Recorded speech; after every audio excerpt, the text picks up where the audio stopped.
अपना दल एस के कार्यकारी अध्यक्ष और प्रदेश सरकार में कैबिनेट मंत्री आशीष पटेल एक दिवसीय दौरे पर काशी पहुंचे।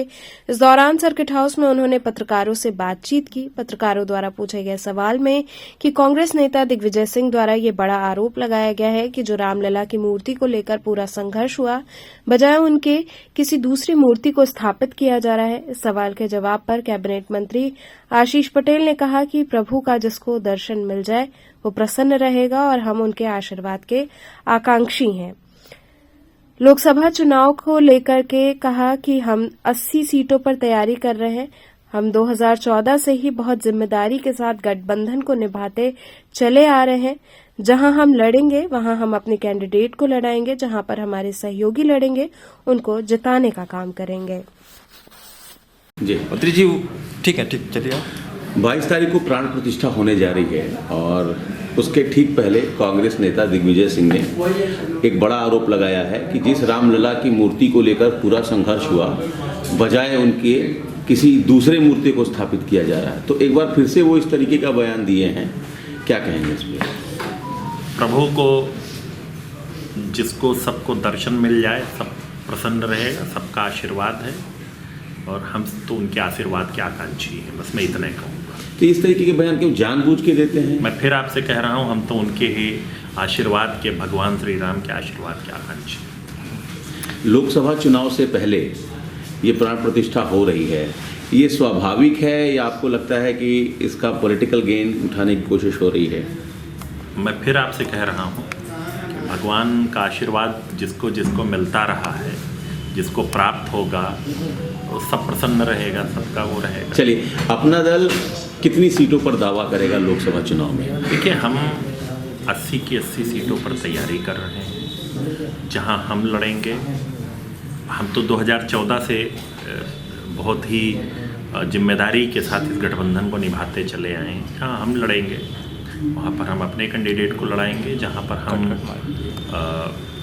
हमारे सहयोगी लड़ेंगे उनको लड़ा करके जिताने का काम करें, जो 2014, 17, 19, 22 में किया है हम लोगों ने।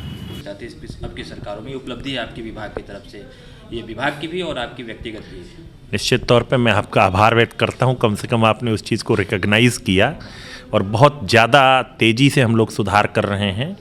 आज भी अगले कुछ दिनों में कुछ शासनादेश जारी होंगे जो उच्च शिक्षा, तो मैं जो प्राविधिक शिक्षा देख रहा हूँ, प्राविधिक शिक्षा के क्षेत्र में जो आमूलचूल परिवर्तन लाने का काम करेगा। अच्छा, बीएचयू आईआईटी की छात्रा के साथ गैंगरेप हुआ तो उसमें आपके सहयोगी पार्टी के कार्यकर्ता बताए जा रहे थे, वो आप लोग के गले की हड्डी की फांस बनती जा रही है।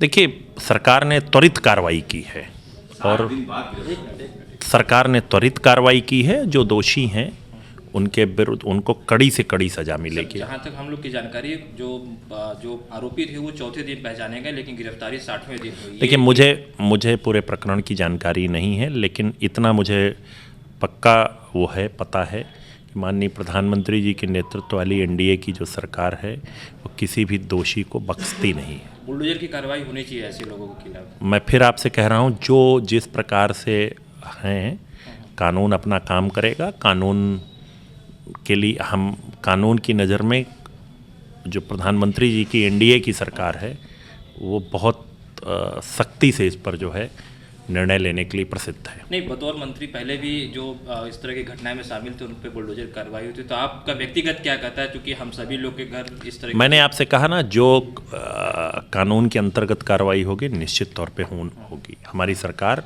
उस पर कड़ी से कड़ी कार्रवाई करेगी। इस आरोप में अगर कोई दूसरा हो तो उसके ऊपर बुलडोजर की कार्रवाई होती तो वो कानून के खिलाफ होता है। अब मैं फिर आपसे कह रहा हूँ, तीसरी बार चौथी बार मैं कह रहा हूँ, कानून सम्मत जो कार्रवाई होगी निश्चित तौर पे होगी। अच्छा, एक सवाल है कि ओम प्रकाश राजभर जी को अभी तक शामिल नहीं किया गया, फिर से चर्चा शुरू हो गई है, वो दिल्ली होकर आए हैं, क्योंकि अभी सहयोगी दल है, उनको शामिल करना चाहिए, आपकी क्या राय है? नहीं, निश्चित तौर पे जो उनके साथ भारतीय जनता पार्टी के शीर्ष नेतृत्व ने बातचीत की होगी, उस पर बिल्कुल दृढ़ता के साथ उसका पालन होगा। समय का वो है, मुझे पूरा भरोसा है कि उनको उनका सम्मानपूर्वक समायोजन निश्चित तौर पे होगा। अच्छा, एक क्विक रिएक्शन, कितनी सीटों के साथ आप आ रहे हैं? इकाई में कि दाई में?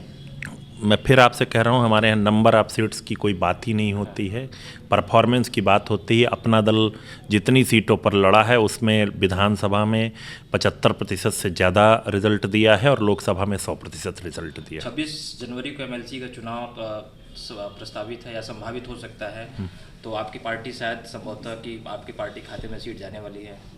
तो वो तो तय होगा जब समय आएगा। ठीक है। Thank you.